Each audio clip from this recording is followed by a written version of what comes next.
कहानी का नाम कछुआ और खरगोश। कछुए और खरगोश की दौड़ तो याद है ना।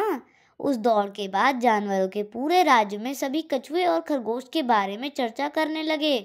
आलस के कारण खरगोश दौड़ हार गया। अपनी मंजिल की ओर लगातार चलकर कछुआ जीत गया। अपनी जीत पर कछुआ इतराया नहीं।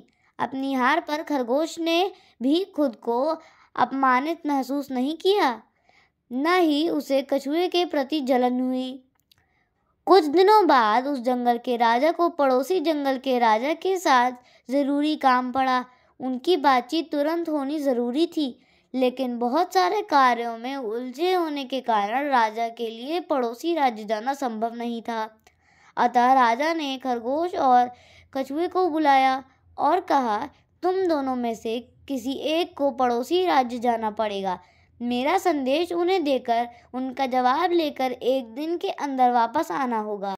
पड़ोसी राज्य पहुंचने का रास्ता कांटों और पत्थरों से भरा था। बीच में 2 नदियां भी थीं।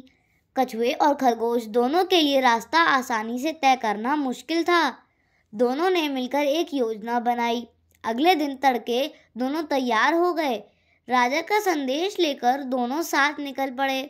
जंगल के रास्ते में खरगोश कछुए को अपनी पीठ पर बैठाकर तेजी से दौड़ा।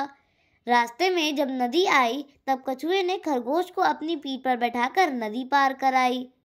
फिर से खरगोश ने कछुए को पीठ पर बैठाकर दौड़ लगाई। दूसरी नदी आते ही कछुए ने अपना काम किया। इस तरह दोनों साथ मिलकर बहुत जल्दी अपनी मंजिल तक पहुंच गए। राजा से बातचीत करके वे वापस समय से पहले ही लौट आए। राजा ने दोनों की खूब प्रशंसा की।